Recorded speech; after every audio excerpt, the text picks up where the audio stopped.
Shalom, and welcome to the second program of a special three-part Talking Memory series, Invisible Years. In today's program, we'll focus on hiding places. My name is Medin Shahar, and I work at the Ghetto Fighters House as an educator and as a guide. I want to welcome our global audience, including friends and colleagues from Holocaust museums, institutions, and centers, Jewish heritage institutions, academics and students from universities, historians, and our many, many friends who attend our Talking Memory series. A special welcome, as always, to the survivors and their families that are with us today, especially the Dzute descendants and their families. We want to thank everyone for their support and interest in our programs. Today's program is in partnership with our dear friends at the South African Holocaust and Genocide Foundation, the Rosa Luxemburg Foundation in South Africa, and Classrooms Without Borders. The inspiration for this series is the captivating memoir, Invisible Years, a family's collected account of separation and survival during the Holocaust in the Netherlands that was designed and written by Daphne Geismar. In today's program, we will focus on hiding places in the Netherlands during the Holocaust. Professor Dienke Hondius will present her Mapping Hiding Places project, focusing on hiding in the Netherlands, including the 27 hiding places of the family in Invisible Years. And Professor Kiene Brillenburg Wurth will focus on one hiding place, the Breeplein Church in Rotterdam, where her grandparents risked their lives to hide Fifi and Chaim de Zoete. The Ghetto Fighters House, our partners, and the descendants of the de Zoete family are so honored that the mayor of Rotterdam, Mr. Ahmed Abu Taleb, agreed to give the opening remarks for today's program. Unfortunately, the mayor could not attend the program and has kindly sent a recorded message. Of course, I had to take a dive in its history. The history of the city that is connected with the Second World War. The entire downtown of the city has been demolished. Nothing was left except the beautiful city hall and a number of other buildings. The story is painful. 11,000 Jewish people have been brought to camps somewhere in the east of the Netherlands, and after that brought to camps in Holland. And unfortunately, a lot of them died in the camps. But there are also beautiful stories connected with the war, stories of humanity. Citizens of Rotterdam were helped to hide Jewish citizens in many places, and I have a lot of stories. One of the surprises that I discovered was the fact that two Jewish families, had been hiding in a church behind an organ. Where in a church every Saturday music was played. Can you imagine what does it mean? Can you imagine what it means in the 40s to spend 36 months behind an organ, cold, with little food? And one of these families, one of the women was pregnant and delivered the baby behind an organ. The people involved in the church took the baby away because the baby made noise. And as the Germans entered the church, which they did for a couple of times, then people become vulnerable. So the baby was brought to another place to hide. The other family de Zoete, was also behind the organ. And they were there as a couple with three daughters, go to other families to hide in the city. And funny enough, they had sometimes the luck to see the daughters playing outside the church. War is one of the most dark things human beings designed. And the Second World War was extremely in that definition, designed by one man to kill one type of citizens. Also other vulnerable people like the gypsies and homosexuals, but mainly the Jewish people. It is a design war, a thing that you cannot compare with other types of war when it comes to taking a piece of land or whatever. It's learning us something about humanity. It's learning us sometimes about how important it is that we help vulnerable people nowadays. There's a lot of refugees everywhere in the world. And not only in the West. The most refugees are in Africa and Latin America. They survive with little food a day. A war tells us something about us as human beings.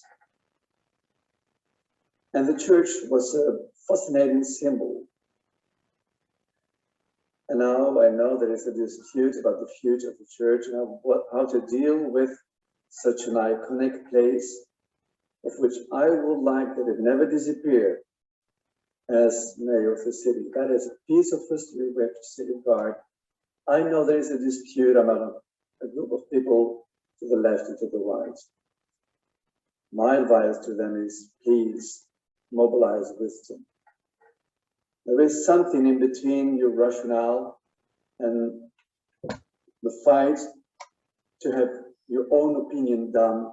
And sometimes there is something as what I call consciousness and wisdom that's behind any objective. Keep it alive.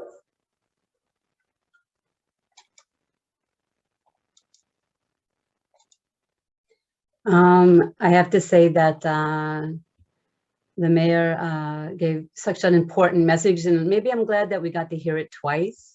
And we are so glad that he is making sure that the history of the Holocaust in Rotterdam is forever remembered. And now I would like to invite our first speaker. Dr. Dienke Hondius is Assistant Professor of Contemporary and Political History at the Vrije University in Amsterdam, Faculty of Humanities, staff member at the Otto Frank House, co-chair of the Oral History Commission, Huizinga Institute of Humanities Research in Utrecht, member of the Jewish Studies Commission of the Menashe Ben Israel Institute in Amsterdam, and Ida E. King Distinguished Visiting Professor of Holocaust Studies at Stockton University in the United States. At the Otto Frank House, she helped to establish the international department by making international traveling exhibits in many countries. She has published extensively in the broad field of Holocaust studies and anti-Semitism on the one hand, and on race, racism, and slavery studies on the other. She combines teaching and research and is also active in the field of oral history and memory studies. Mapping Hiding Places is her research project, building maps with information about locations where Jews had been hiding during the Shoah in Europe. This international research initiative stimulates a new focus on the history of Jews in hiding during World War II. She has presented her research in the United States, Israel, France, and Greece. And I would like to give you the floor. Thank you very much, Madine, and thank you very much for having me. I'm going to share my screen and my PowerPoint right away, because I'm very happy that we were able to listen to Mayor Abu Taleb, and it's a pity that he's not here. He's a fantastic ally in the struggle against anti-Semitism and racism. So it's, I think it's a very good choice to have him open this program. I'm very happy to be here. I'm going to guide you through a long PowerPoint, but I have shortened it, and my focus is on hiding places as smart networks of solidarity, but also of a Jewish agency and trauma and a very complex memory. Let me start. Yes, this is better. So today I'm going to talk about these topics, how hiding started earlier than we tend to think, how it has been overlooked in research and in commemoration practice. I'm going to show you some new research results, some new figures and findings, some new visual options and tools that we are using, and we'll end with some information about next steps and invite you to become a part of this research project, because I know that there are so many people here who have direct and indirect experience of hiding histories, and I look forward to hearing from you. Well, this is our meeting, of course, and to start, I would like to say that it's 83 years after Kristallnacht, and we have to think about that was an outbreak of anti-Jewish violence, and the reason for a lot of Jewish people to leave Germany and Austria, of course. And anti-Jewish violence was a reason to begin a form of what we could also call hiding. Because how did hiding begin? Anti-Jewish violence was in many different forms, was a starting point for that. In 1938, a lot of Jewish homes and synagogues and community buildings were damaged and or taken, occupied. Many Jews were arrested, and there was not a lot of non-Jewish reactions to that. There was a lot of passivity. Saul Friedlander has reminded us that there was hardly solidarity with the attacked Jews. So you can say that hiding in a way starts spontaneously, and help was exceptional. When we go even earlier to the beginning of the 1930s, we see that for Jewish socialists and communists and for trade union workers, escape and hiding networks were already started in the early 1930s. So that is a type of hiding that I would like to also include in the story. When we look outside Germany and Austria, for instance, in Antwerp, in Belgium, we see that there are also outbursts of anti-Jewish violence already in 1941. And indeed, in Amsterdam, there was also anti-Jewish violence. I have worked with my students, both in the US and in Amsterdam, on making maps, and I have the students work on research assignments, and then we make a map of hiding places.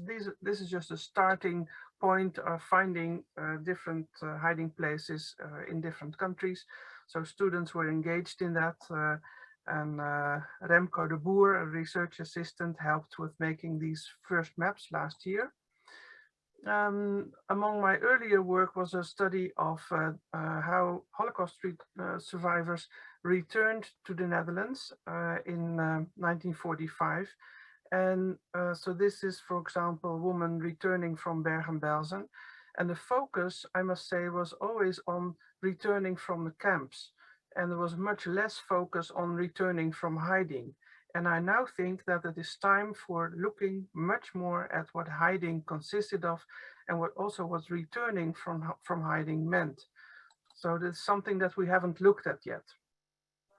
In my earlier study, I looked at returning Jewish survivors, looked at various forms of anti-Semitism and strengths of anti-Semitism, especially in the summer of 1945.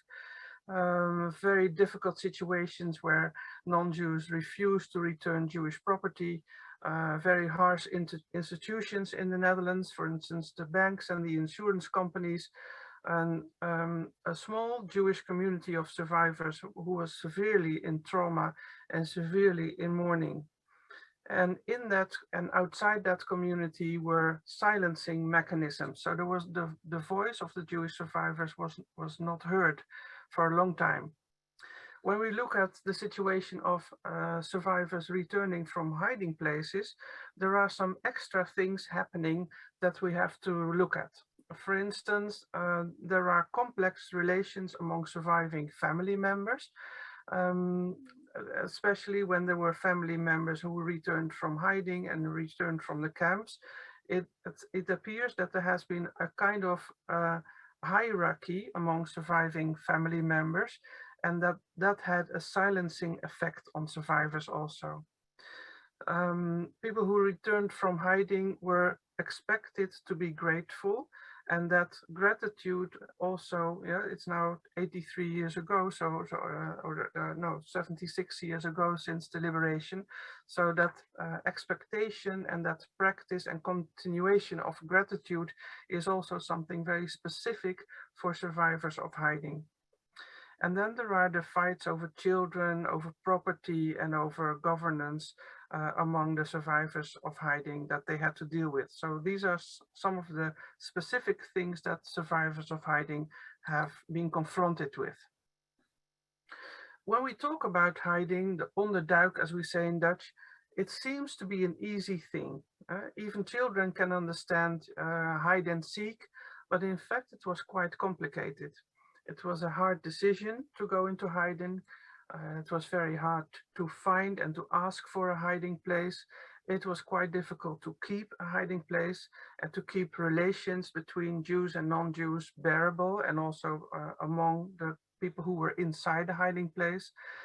Of course, there was the uncertainty that you never knew for how long this was going to take. And so special skills were needed. You needed to be inventive, courageous, you had to take risks, had to be creative. You had to be able to keep a secret. You had to be able to deal with the emotions and all the practicalities.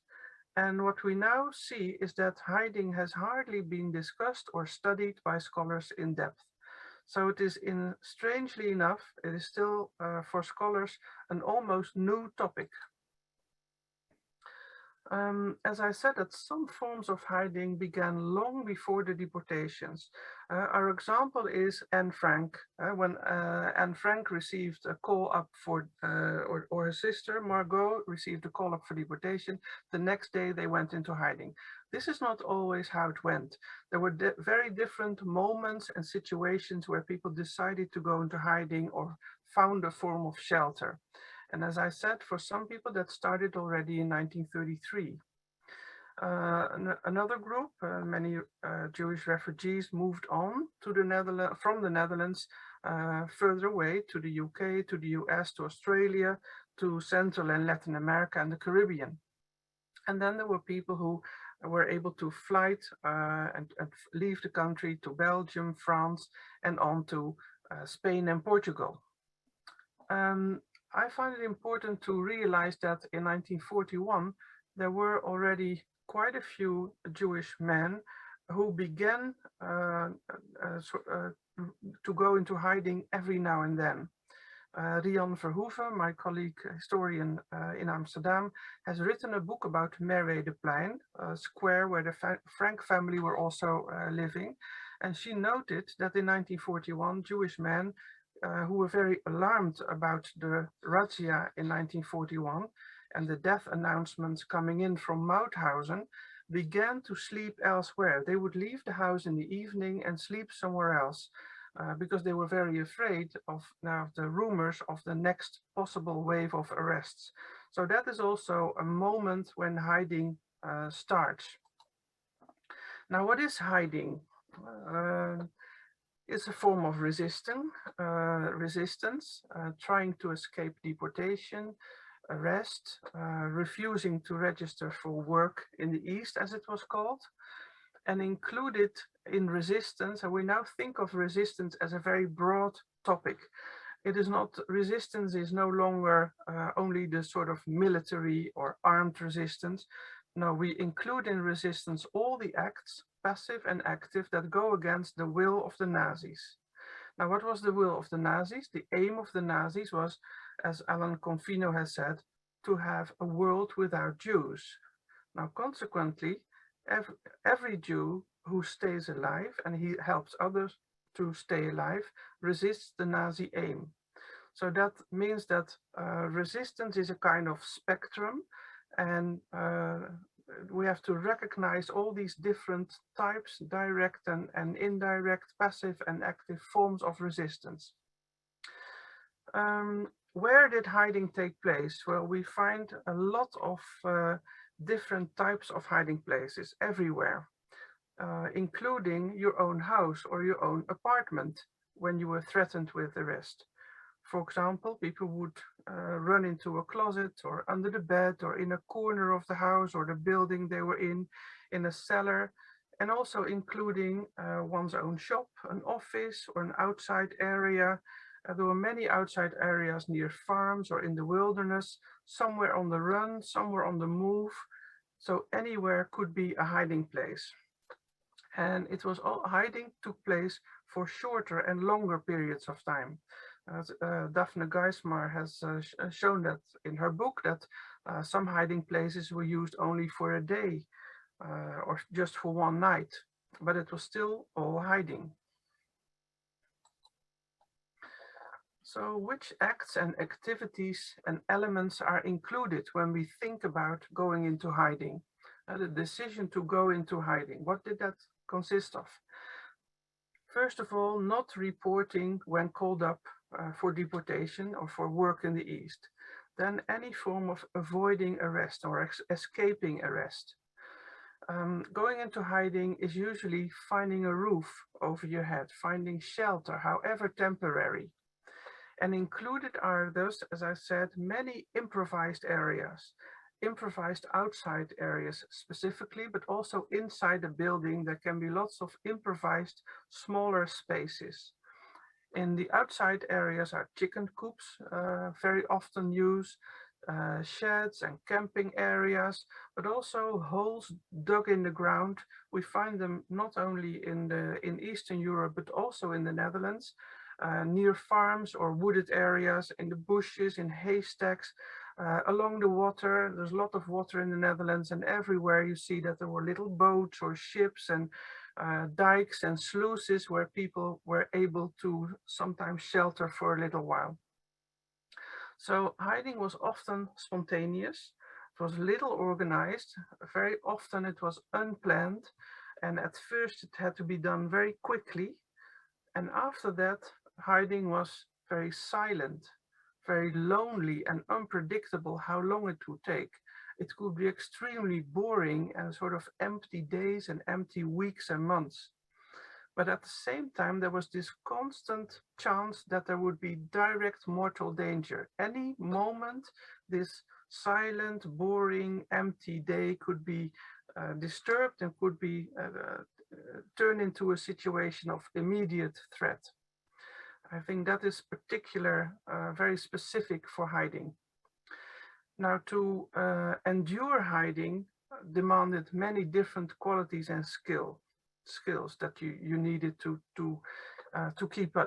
keep it going. Now, this is a broader definition of hiding, and both in the past and in the present, and that will increase our knowledge of the numbers of Jews in hiding. I work for the Otto Frank house as well, and we know that Otto Frank was in hiding with his family and with the other family. When he came back from Auschwitz, he moved in with two of his helpers, Miepgies and her husband Jan, and the young child Paul. He published his daughter's hiding diary. He opened the hiding place as a museum. And Otto Frank has praised his helpers until his death in August 1980. And he has answered thousands of readers of Otto Frank's diary from all over the world. But when we look at Otto's correspondence, he has not spoken much about hiding himself. That was not a topic that he often spoke about, and yet they were in that hiding place for more than 2 years. So it is again an example of a lot of silence of survivors of hiding after the war. This quote from Otto Frank: "We cannot change what has happened anymore. The only thing we can do is to learn from the past and to realize what discrimination and persecution of innocent people means. My opinion is that everyone has the duty to fight prejudice." So that became very much Otto Frank's work after the war and after the diary had been published. But in retrospect, we can still find more information, even though there has been significant silence among survivors and also among helpers of Jews in hiding. It is possible to break that silence and to bring new knowledge about hiding together. And that is what I intend to do with the research project Mapping Hiding Places. We're building a database of knowledge of places where we know that Jews have been in hiding for longer or for shorter periods. And it is, of course, not something that one researcher can do. We need participation from many different people, and you can be included in that. And we look at hiding stories in a lot of variation. So this is a scale model of a hiding place, but hiding places, as I said, could be very, very different, very improvised. I think I've said most of this slide already. So there was not a lot of attention for hiding stories until the 1990s. And there was praise for helpers of Jews in hiding, but those helpers have remained silent too. And only now are we realizing that the small networks of non-Jews who helped Jews in hiding also remained quite silent after the war. There's a beautiful new book about Yvette van Dijk, for example, a young medical student of 20 years old who brought more than 100 Jewish toddlers and babies to the area of Friesland, to the province of Friesland.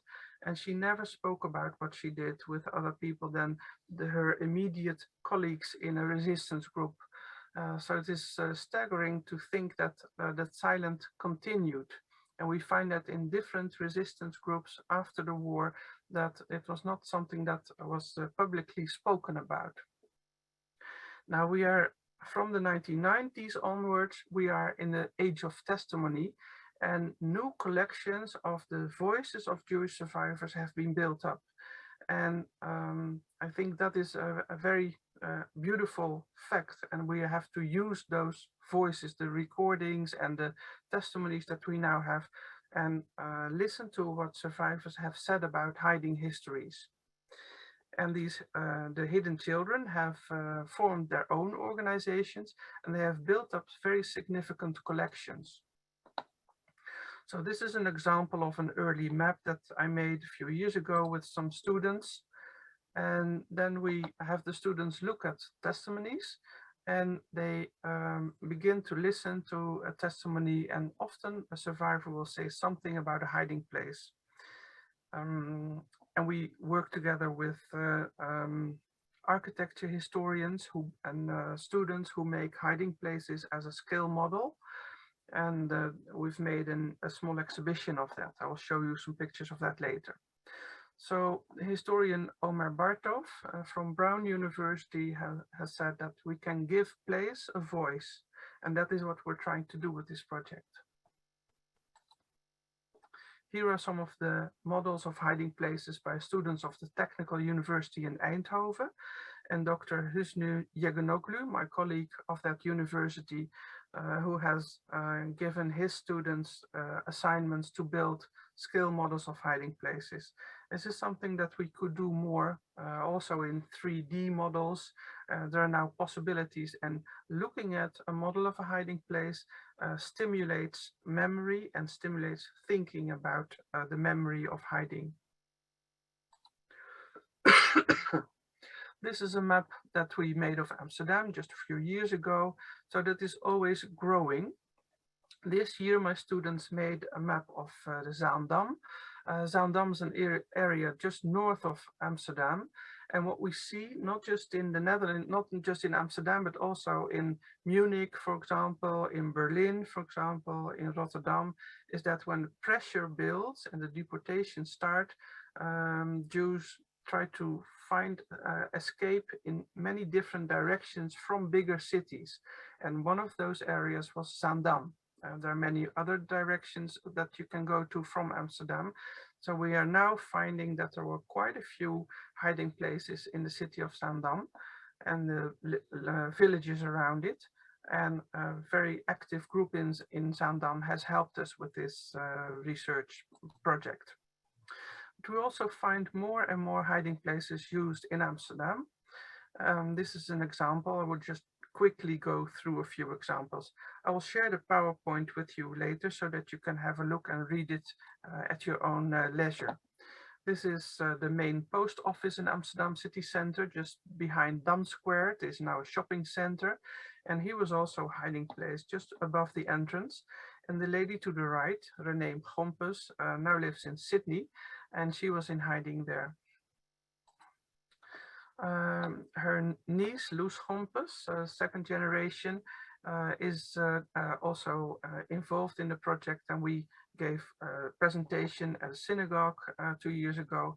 And whenever we talk about the project, we find that a lot of new stories are coming, because the information, the knowledge about hiding is often still in families and in private circles. Another example is here a theater, the Betty Asphalt Theater on Nieuwezijds Voorburgwal 278. It was a hiding place, was an old school, and there have been more than 100 Jews in hiding in that building, not all at the same time, just 2 at the same time. There was a secret attic compartment and a warning bell system that was used. So we go on tours, on walks sometimes, here with my friend Sandra Rottenberg, also a second generation. We did a walk, and she knows a lot of former hiding places, and there is an attempt to also make plaques, so to recognize some of the places that have been used as hiding places. We also try to have some educational projects in hiding places, and this is an example where you divide a school group and they all discover a hiding place in the city center, and then they come back to present their findings. So this is inside a hiding place where they present what they found. And we intend to develop these educational projects more as much as we can. Even with Corona was difficult, of course, but now it is starting again. Another thing that we do is to support Holocaust survivors who are going back to hiding places. So this is an example of Heidi Cohen Rose, and she lives near Boston. And she came back to Amsterdam, to the place in Jan Evertsenstraat in Amsterdam West, where she was in hiding. And it was the shop assistant of her parents that helped to find the hiding place. And she was staying there together with her sister and her mother. So this is a picture from when they were in hiding. It was a shop. It was a liquor shop, in fact, and they were staying this ground floor of a shop. So they had to be very careful not to stand up too much, because people from the street could see them. An old-fashioned liquor store, and in the basement is where they had a few beds, and that's where they stayed. So here on the right you see Heidi Rose Cohen back in Amsterdam 2 years ago, and returning to the hiding place and talking about the hiding place. Now that place today is a pizzeria, a Turkish pizzeria, and the owner, Mr. Gulnaz, was very happy to provide this place for this particular commemoration ceremony. It was a very impressive moment, and I'm certain that we can do this in many, many more locations, because there are so many different hiding places that we can show and that we can talk about. Here are some other examples, also from Amsterdam West. In the Van Spijkstraat and in the Buske Blazerstraat. Lies Lobato and Leo Ullman were in hiding there, and they have also spoken and written about it. This was the hiding place where Leo Ullman was staying, here on the 3rd floor, on the top floor. And in a ceremony of open Jewish houses, he also went back to the hiding place and spoke about his memories and about the contacts he had with the people who helped him after the war. He has helped to support Stockton University's Holocaust Resource Center, and there's an exhibition now. In the same area, and this is by a very, very undescript, how do you say that, very bland housing projects, but we are finding more and more examples of hiding places in this area.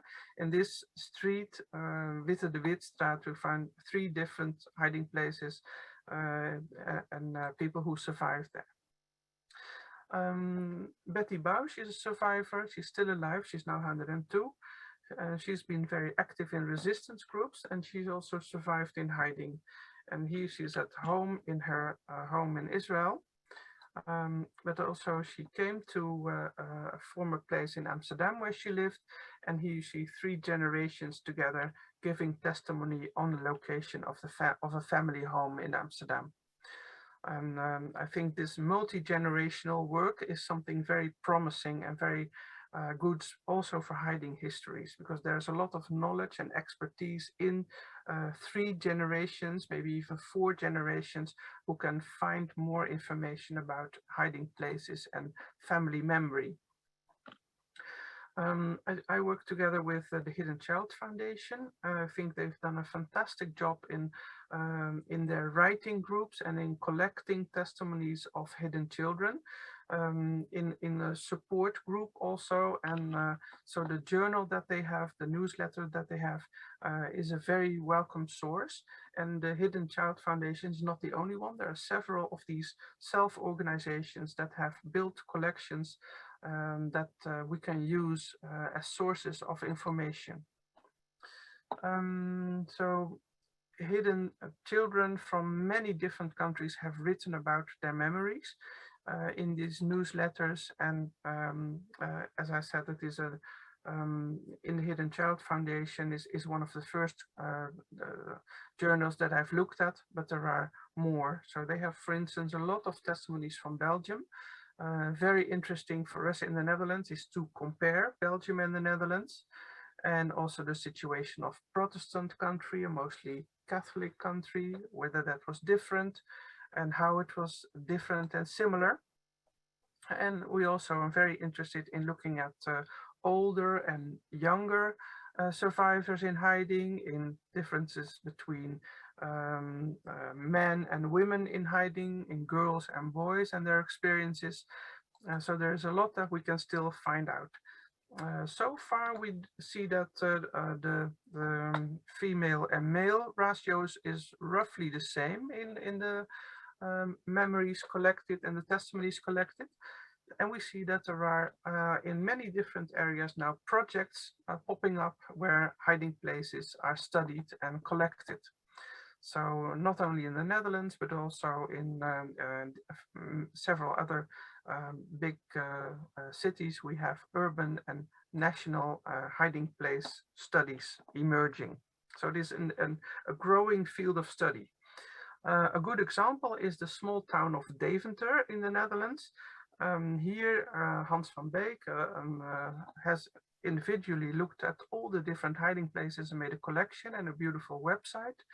And most of the houses were ordinary family homes where people where Jews were in hiding, but there was one special building, and it was the synagogue. So he found that 3 Jewish men had been hiding in the synagogue once it was closed. And so the stories are all on a website about hiding places used by Jews in Deventer. And there are also walking tours happening in that town. Friesland has been very important in hiding histories, and there is a great research project there too, with collecting memories, mapping hiding places there too, and also organizing intergenerational discussions. There's a project about other hiding places by 2 artists, Hidden like Anne Frank.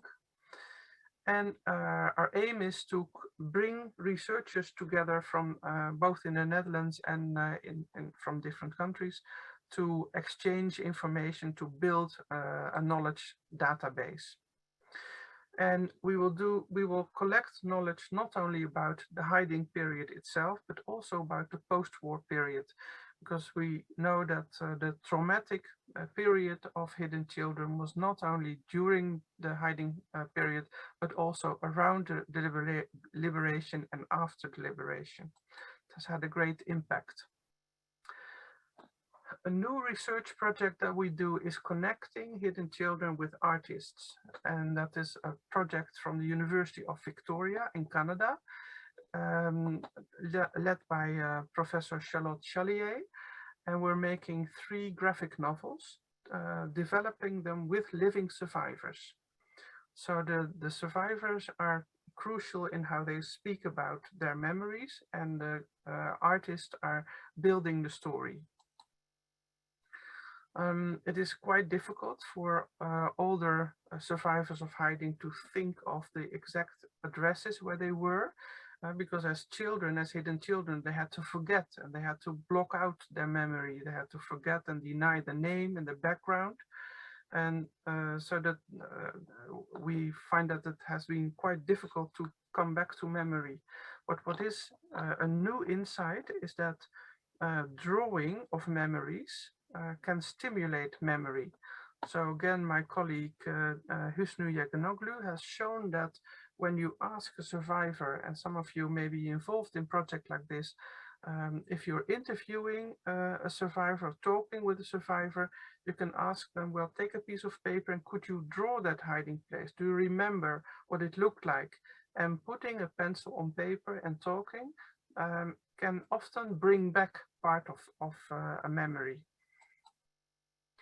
So here is Gilad Seliktar, who's an Israeli graphic artist, and he's making this graphic novel together with Nico and Rolf Kamp, two Jewish survivors who were in hiding in 13 different places in the Netherlands near Amersfoort. And here, so you see here, Rolf is drawing from memory, and here we are visiting a farm where they were in hiding for more than a year.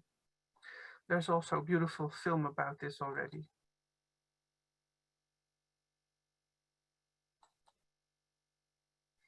I will show you some some of the new maps. This is a map of places in Amsterdam where Jews in hiding were arrested.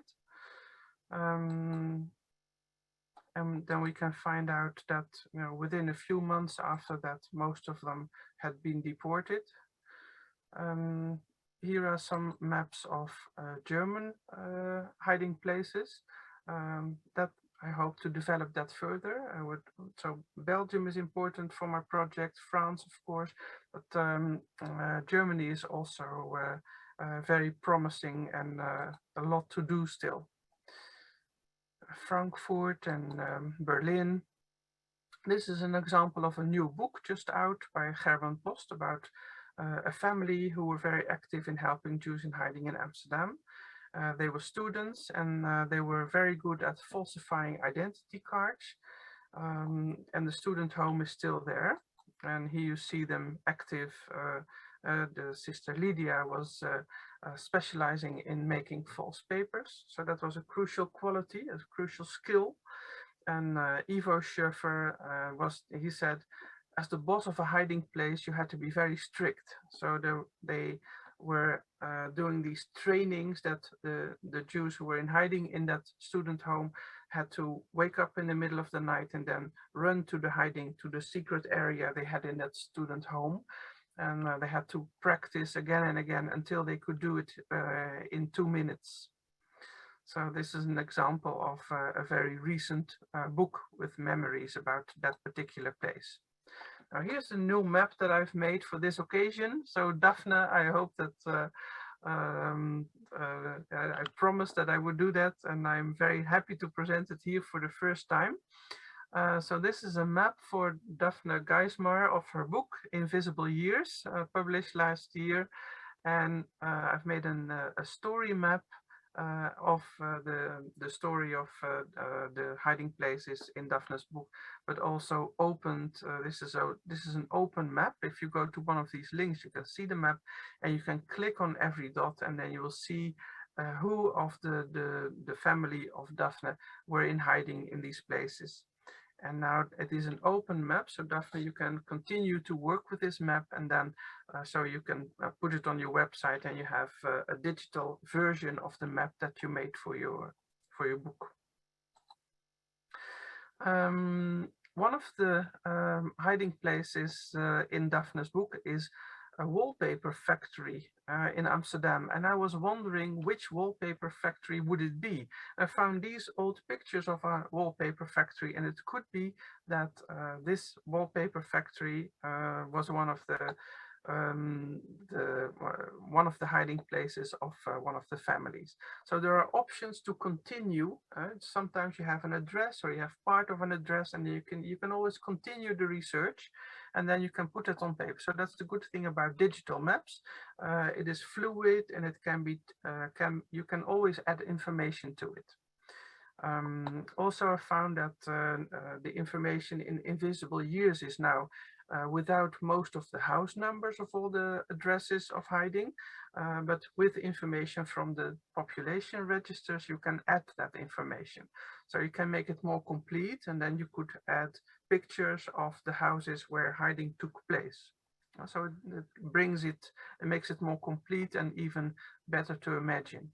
And in all those places, there are, of course, now students and schools. Another type of brand new research that I want to share with you tonight is what we are doing with the Shoah Foundation testimonies, you know, the interviews in the 1990s. Before every interview, there was a pre-interview questionnaire. So that is a paper form. And Jan-Erik Dubbelman, my husband, and Robbie Dubbelman, my youngest son, is helping with this research. And we are studying these interview forms and finding out how many people speak about hiding. And we are quite surprised that of the first almost 400 interviews that we've now looked at, 70% contain episodes of hiding.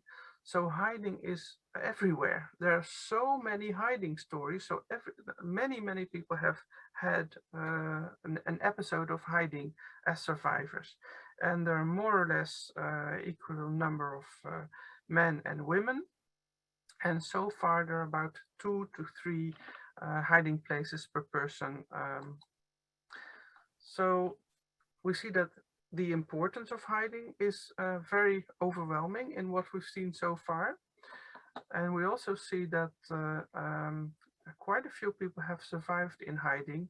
So here again, 71% has been in hiding. Our first impression of this first part of those pre-interview questionnaires is very convincing of that hiding has been an important story. So that is my summary for today. The history of hiding is not a small element in the history of the Shoah, but it deserves recognition as a big story of which we know far too little yet.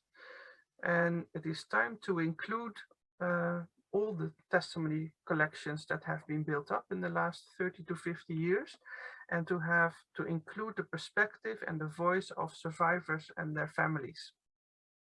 And it will mean that we can then recalculate and also reinterpret what hiding consisted of and how often it took place.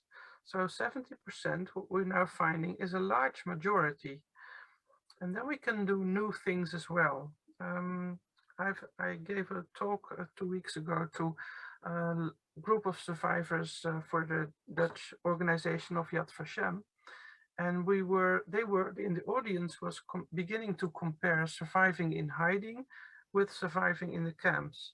I think we've always thought that surviving the camps was worse than surviving in hiding.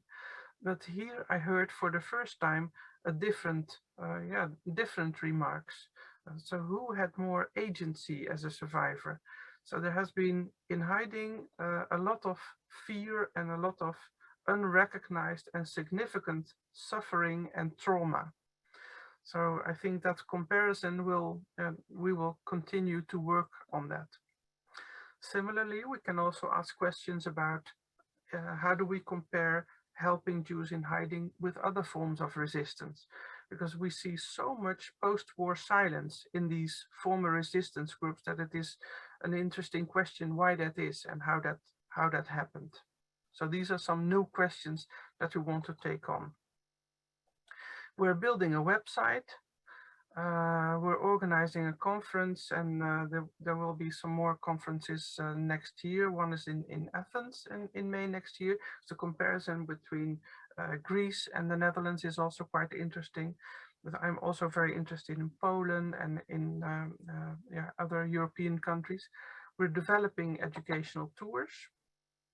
And I want to end by showing you something very new. A new way of going digitally into a former hiding place with Aaron Petre. So Aaron is here, and if you have questions about this project, you can have a look at it. So I will stop sharing my screen and show what this is about, and then show you, if I have a little bit of time, can still. You have like 1 or 2 minutes. So Yes, I realize that I'm talking a lot, but this is too good not to show. So this app is called Lapentor, and this is a hiding place in the city of Zeist. So with Lapentor, you can add an add-on if you're there. Maybe you can unmute and add your information. So with a 360-degree camera, you can make these pictures, and then you can go into a hiding place and make these recordings, and it brings you into hiding place. So this hiding place that we're going to see is still completely intact 76 years after the war. So a Jewish couple and family have used this hiding place, and the people who live there now have always kept it intact. So you can look around.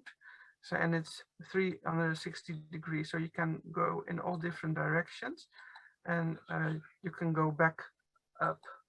Yeah. So I wanted to show you this as a new form, Lapentor, and you can make it into a tour as well. Okay, so I think I will stop with the last slides, just showing you a possibility to help us, because this is all ongoing research, of course. Your information is quite welcome. Please put your questions or remarks in the chat. I'm writing a book about hiding in and around Amsterdam. The database is international and is all over Europe. And also, if you have only partial information, it is very welcome. And here are our email addresses that you can send information to. Thank you. Thank you, Dienke. And you can put your 2 emails in the chat box for our for everyone. Yes, That's okay with you? Yeah. Wonderful. And thank you so much for such an enlightening presentation. I heard your presentation a few years ago, and it's it's growing. Yeah. So I'm so glad that we had an opportunity to hear all the new projects as well, also including the younger generation and students to take part in this project. And now we're going to move on to our next speaker, Professor Kiene Brillenburg Wurth. And Professor Brillenburg Wurth is a professor of comparative literature at Utrecht University in the Netherlands. She has been interested in music and stories since an early age, especially the stories told by her father about the war. She has written and edited books on music and music philosophy, experimental writing, cinema and creativity, and teaches about various subjects such as world literature, literature and philosophy, literature and human rights, and intergenerational trauma. And intergenerational trauma will also be the topic of her talk, and I don't want to give away too much what she's going to be talking about, so the floor is yours. Thank you, Madine, for having me, and thank you, Daphne, Sharon, and Hadassah for inviting me. Brings me back to the years that we were having, we were in touch in the US and in Holland, which is so precious to me and to my sisters and my cousins. Okay, I will now share my screen. I'm not really anymore talking about intergenerational trauma. No, that always happens. I'm talking about a sermon. I'm going to close read our grandparents. And I wanted to add to Dienke's wonderful presentation that the real point about my presentation is fighting discrimination, racism, and exclusion doesn't only involve fighting prejudice, but also fighting ignorance, which also involves historical ignorance. And this is partly what I will cover in my talk. So there we go. I'm going to share. And play. Okay. So, Daphne's beautiful book, co-created with Sharon and Hadassah on their family in hiding, is a tribute to their existence. It attests to their lives and death during Nazi occupation in Holland. It's a drawer, an archive unfolding before us as we join the journey the authors of the book have made. And out of this drawer, many different voices emerge. They share their memories or mark their death. If lives resisted and survived in hiding, a space of death opened between them all the time, filled with endless lists of names. None of these lives ever asked to be oppressed, haunted, branded, outcast, and mass murdered. Some of them, I, like my sisters and my cousins, have known all my life. Chaim and Fifi de Zoete Polak and their daughters Miriam, Hadassah, and Judith. These names were like little clouds hanging in the air as we grew up. Often I pointed at them, asking our dad or his favorite sister Mia to touch and talk about them. About the years in hiding in the Breeplein Church in Rotterdam of their father, Reverend Brillenburg Wurth, and the fearless, brave sexton Jacob de Mars. Their life stories and those of the other two couples hiding in the church reverberated in our house and the house of my cousins. So, just to give you an example, we heard stories about the raid, the razzia on the church just before the end of the war, how scary that must have been. We heard about a vicious neighbor asking my grandmother, "What are you doing every day bringing food into the church?" Or we heard about the killing of 30 hostages that my father had to witness 2 months before the end of the war. Another famous story that the mayor also referred to was told long after our grandparents were dead, to us, I mean, by the best friend of our grandmother, Tante Riek, Aunt Riek. And she told us about baby Emile. On a cold winter night, early January 1943, Emile was born to Rebecca and Maurice Kool, the youngest of the 3 couples hiding in the attics behind the organ. Aiding them was a Suriname doctor, Dr. Leo Leslie, who was the only doctor in the Christian resistance community willing to do so, the Reverend Wurth's wife Gerda, and Tante Riek, and both of them were whispered to have been in love.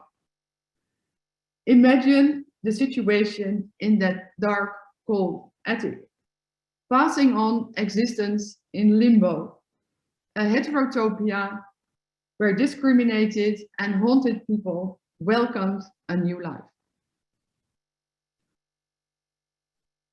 Daphne's book offers her family's letters and written testimonies. She has material to work with, but we had nothing much to offer her, except some pictures. There was indeed a lot of silence, as Dienke already told you. There were no letters, there were no memoirs from our grandparents about what had happened during the war. Sometimes we could catch a glimpse of them in the memoirs of Chaim and Fifi that were reproduced in Daphne's book. For instance, when Chaim and Fifi first meet Reverend Wurth, and here he is with his wife, Fifi reports how encouragingly he had looked at them as they had asked him for help, their last resource, and how radiant, as he is on this picture, how radiant he seemed when he had found them a safe place. And this is reproduced on page 93. He must have been very glad as he is on this very nice picture. Well, it's not that we don't have any stories about our grandfather. In many anecdotes, he emerges as a lovable, chaotic, and enthusiastic man, legendary in his distractedness and forgetfulness.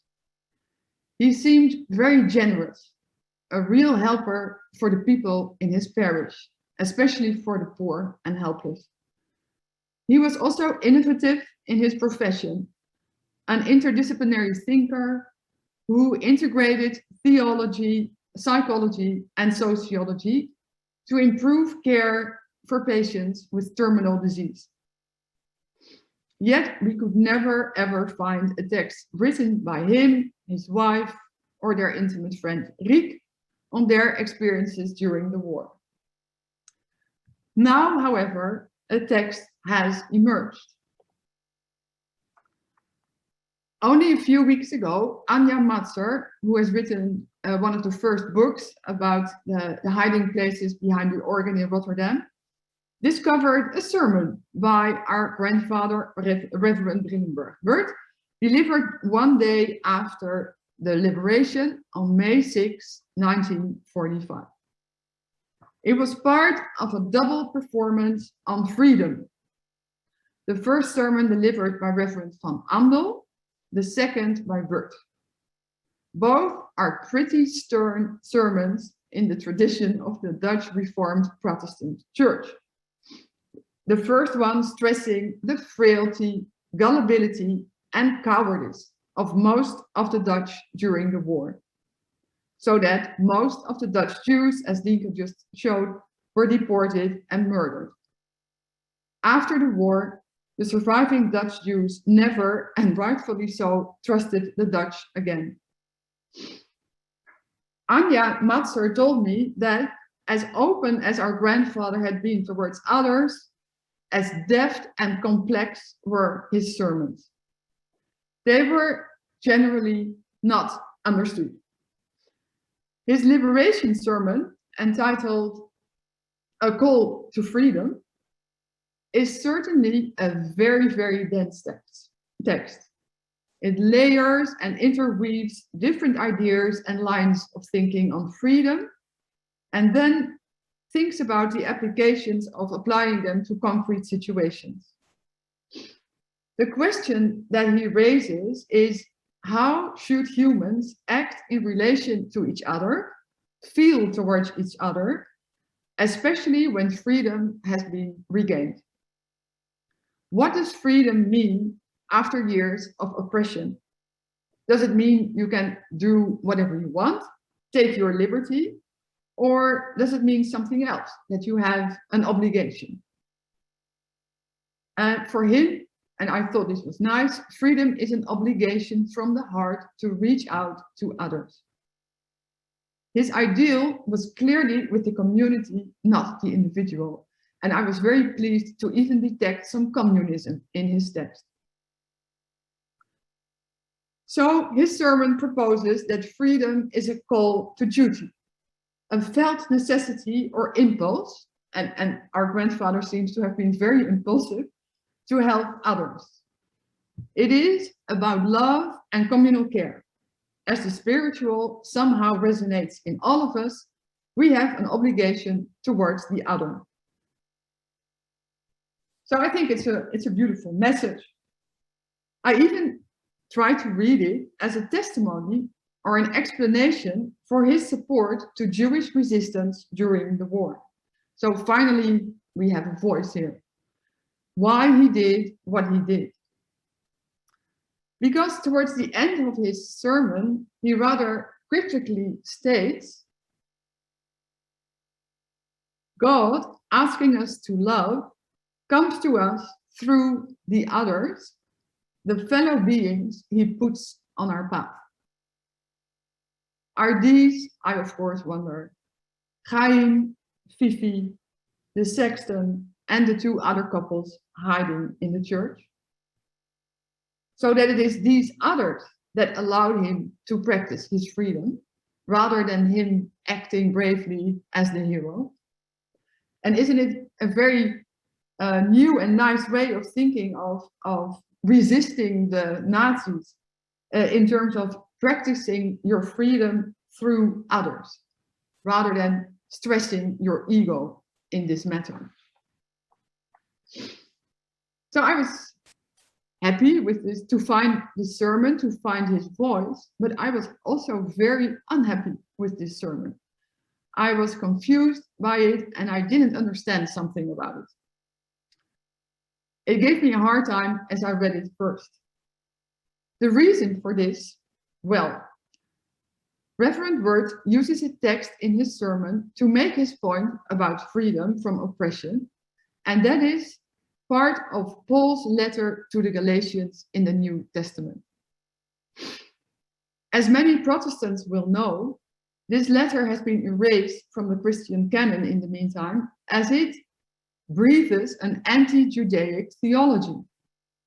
Although this is still the subject of heated debate amongst theologians, so it's not like decided that it is anti-Judaic, but the problem is that in the history of the Protestant faith, Martin Luther, one of the founders of Protestant faith, used and abused this text by Paul to formulate and spread an anti-Judaic theology in the 16th century.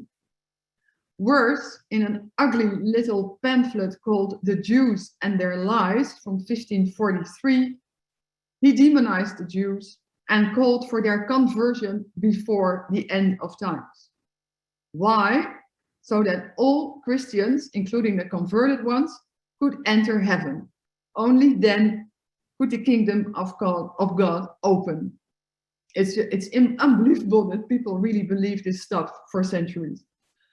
If they did not convert, they were to be thrown out of town, or, as we know, worse. And of course, all the Jews had been thrown out of Wittenberg, where Luther lived before the 15th century. Like many other Christian and Catholic thinkers before him, such as the hallowed Saint Augustine, Luther preached a so-called and very dangerous replacement theology. With the incarnation of God in Christ, they argued, the Christians had replaced the Jews as God's people. The latter had no place before God anymore unless they professed or were forced to profess their faith in Christ. In the Netherlands, this matter of converting the Jews was especially an issue became even more so an issue in the 19th century, when Judaism ceased to be a separate nation, when the Jews ceased to be a separate nation in the Netherlands and became like a religion alongside Protestantism, which was the main religion in the Netherlands. Orthodox Protestants, and my grandfather was not by any means an Orthodox Protestant, couldn't really take this and started doing missionary work among the Jews, really believing they were saving and helping them. This continued well into the 20th century, while the desire to convert Jews among Orthodox Protestants even continued into the 21st. And to be precise, until like 5 years ago, Orthodox publishers would still distribute children's literature about Jewish children wanting to be converted amongst their people, as Ewart Sanders has shown. So it's a long way to go from this reference that my grandfather makes to Paul, the letter to the Galatians, but it's a burdened text because of the link to Luther. And we all know Hitler willingly made use of Luther in his rise to power, and the majority of Protestants in Germany followed him. At the same time, however, Luther's other writings precisely inspired Protestants in Germany to resist Nazism. And the same applies in Holland. Orthodox Protestants had been dedicated missionaries hanging around synagogues to convert the Jews. But Reformed Protestants, to which my grandfather belonged, would also become healers of hurt brought about by the Nazis during the occupation. So anti-Judaic theologies may not be automatically extended to anti-Semitism in the Netherlands or in Germany, but it certainly served as a legitimization for anti-Semitism and a dangerous breeding ground for it, as historians have shown. And we can observe the same with respect to the history of slavery, where Christianity served as a legitimization. So all this is, raised my question, because I have some historical knowledge about this issue. What did he do? Why did he choose this text with the three couples present in the church? I'm sure he didn't use it to convert the three couples in the church. But so what did he want to convey with his text? What would they have, and what would they have felt just after liberation, hearing his referring to that text? Would they have thought, does he think following Christ is better than observing Judaic law? Or was he merely invoking the idea of the law to refer to the law that had been imposed on the Dutch during the war and the freedom to resist that? I'm inclined to believe the latter. One way or another, however, it was a very misguided comparison. The Jewish law, which I see some parallels with the Buddhist scriptures, precisely serves the purpose of living well with one another, in the present, in the here and now, rather than saving humanity for some kind of imaginary future in the kingdom of God to come. Still, to conclude, as misguided as his choice is here in his sermon, just as adequate was his choice he made in 1943. When Fifi and Chaim first met our grandfather, they also met another reverend, Reverend Bakker, who was doing missionary work amongst the Jews. While our grandfathers said nothing when they asked for help and went out to find a first hiding place for them, Reverend Bakker stayed and started judging the helpless, fragile couple. He talked and talked and talked, Fifi reports in Daphne's book, and, visibly pleased to say so, concluded that Zionism equaled fascism. It's really unbelievable. I quote Chaim now, who reflects on the same encounter. Reverend Bakker, a leader of the mission among the Jews, entered upon a debate on Zionism, which he placed on the same line as fascism. Reverend Wurth, however, understood our peril, as the next day was the day on which every Jew who, until then, had escaped deportation had to disappear. And try to imagine them. This encounter, the mere profession of Reverend Bakker, reveals the precarity of the Jews in a country with a Protestant denomination and a Catholic majority. Fortunately, Reverend Wurth, who was neither missionary nor Orthodox Protestant, acted out of compassion instead of any ideology. In the years to come, lucky him, he would be spending many an interesting philosophical hour with Chaim in the church. I have no doubt they talked a lot about love, freedom, and obligation, which is, after all, a very Jewish concept, without which our grandfather's idea of freedom would have missed its essential ingredient, namely the urgency to act. And that's my conclusion. Thank you for your attention. Oh, yeah, you can unshare. Yeah. There we are. Wonderful. Thank you, Kiene, for your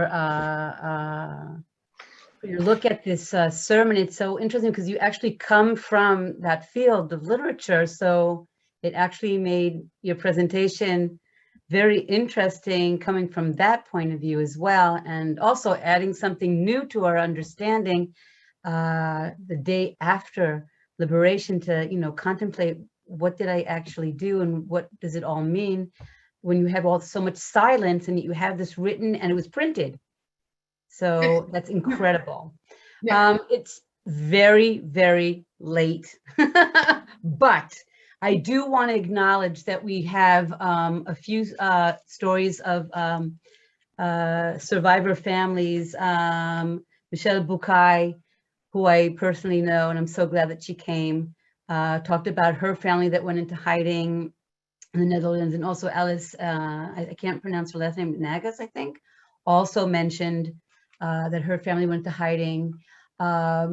And the chat is filled with questions, but I do want to say one thing, that many of our people in the audience are asking for the sources, the resources that you talked about. So some people put in the books and the references and the links, but if, Ken, if you have any other resources that you want to add, the chat before we close, that would be wonderful. Someone actually asked a very interesting question about the hidden children. Were the hidden children only Jewish, or were they mostly Jewish? I guess it's a question for Dienke, asking about the hidden children. They were all Jewish. I'm only looking at Right. Jewish survivors and Jews in hiding, but also at Roma and Sinti. Found a beautiful story here in my neighborhood in the city center of Amsterdam, where a Sinti woman with her granddaughter was interviewed, and there was a hiding place here in the Jordan where she stayed. It's now a hairdresser salon, and she was living under the floor. So I'm sure that we will find more of those stories too. I imagine so. I'm trying to think. There was another question about it's something, I guess, from the beginning of your talk, Dienke, about the hierarchy among survivor families, and what was that based on? Well, it appears that there was a kind of competition of suffering among survivors, and that people who had been to the camps in Poland say, well, you have no idea what we went through. And then somehow that was considered to be so much worse that it had a silencing effect on people who had been in hiding. Say, well, you had it easy. That was the sort of general idea, and that creates a kind of hierarchy in a family, in a group of friends. Then when you have a reaction like that, then you don't talk anymore. But yeah, that type of hierarchy, and it is something that survivors have spoken about, and yeah, now that most of the survivors of the camps have died, there comes more room for the survivors of hiding to tell their stories. I think it's actually fascinating that there was so much silence, and that it's the younger generations that are kind of picking up the responsibility to get everything out. And I see that people are writing that, you know, I know my family saved people, but they actually were illiterate and they couldn't write down what they were doing. So we even have stories like that in our audience today. So it's very important that we have you and Kiene working to get these stories out. I'm just looking to see if there were any other questions that I wrote down. Actually, there was a question about the range of hiding places. I think, Dienke, you did answer this question. Someone asked, Caroline asked, if there was a different type of hiding place where there may be one place that became like a central station of hiding where a lot of people went through, and maybe other types of places that only had one person or one family. If you can, different types of hiding places. I think you talked about that in your presentation.